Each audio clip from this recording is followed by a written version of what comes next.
আজি ওলাইছোঁ বালাজী মন্দিৰ চাবলৈ। তো গুৱাহাটীতে আছোঁ যেতিয়া তো অলপ ফুৰি আহোঁগৈ, বালাজী মন্দিৰ চাই আহোঁগৈ, আপোনালোককো দেখাম।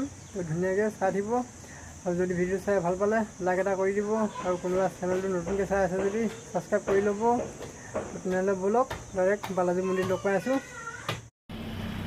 এয়াই হৈছে গুৱাহাটী বালাজী মন্দিৰ।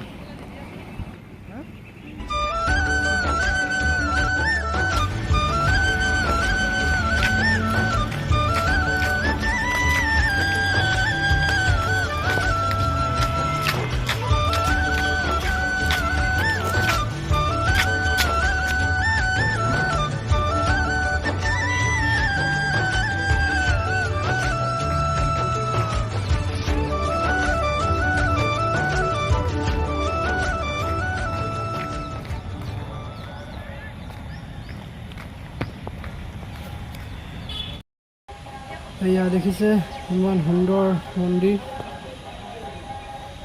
এয়াই হৈছে বালাজী মন্দিৰ। ভিতৰৰ পৰিৱেশটো দেখাব নোৱাৰোঁ, তাত কেমেৰা কৰা এলাও নাই। সেই গতিকে বেয়া চেয়া নাপাব, আৰু বাহিৰৰ পৰাই আপোনালোকক যিমান পাৰোঁ দেখাই আছোঁ।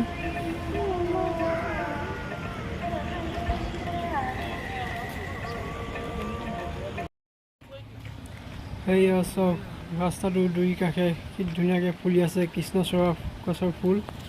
তো এই ৰাস্তাত খোজকাঢ়ি যোৱাৰ মানে আমেজেই বেলেগ। চাওক ইমান ধুনীয়া লাগিছে নহয় পৰিৱেশটো সঁচাকৈ। তো মই আপোনালোকক কথাৰে বুজাব নোৱাৰোঁ মানে। তো যিসকলে নাই অহা তো আহক ইয়ালৈ এবাৰ। তো সঁচাই কৈছোঁ ইমান মজা লাগে নহয় ইয়াত, তো কথাৰে বুজাব নোৱাৰোঁ মানে। এয়া চাওক ইমান সুন্দৰ মানে পৰিৱেশ এইটো চাওকচোন।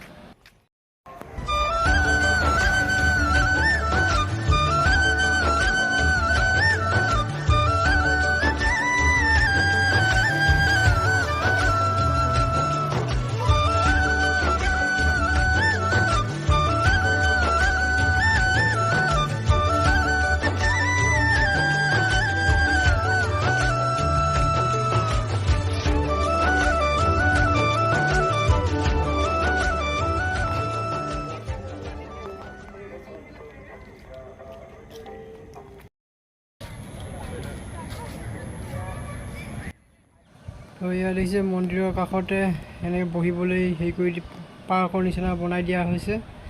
তো ইয়াত আহি বহিব পাৰে, যদি ভাগৰ লাগে খোজকাঢ়ি। তো ইয়াত আহি ধুনীয়াকৈ বহি ল'ব পাৰে।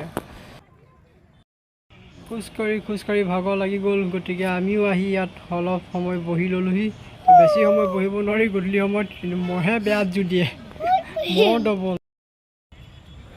এয়া চাওক গধূলিৰ পৰিৱেশ। প্ৰায় 5 ঘণ্টামান থাকিলোঁ ইয়াত। তো যিমান দেৰি থাকিলেও আমনি নালাগে। তো সঁচাই কৈছোঁ ইমান ভাল লাগে নহয় ইয়াত, কেতিয়া সময় পাৰ হৈ যায় আপুনি গমেই নাপাব।